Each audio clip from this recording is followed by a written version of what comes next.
Niliwahi ambiwa katika kutembea, salia makini usije ukaruka mkojo ukakanyaga kinyesi.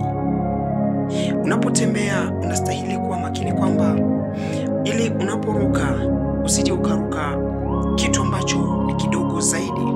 Hebu chukulia kwa mfano, unatembea na mbele kuna mwiba, hivyo unaruka kukanyaga chini au kukanyaga tope na unakanyaga mwiba. Unaporuka unastahili kuruka kile ambacho ni cha madhara makubwa zaidi.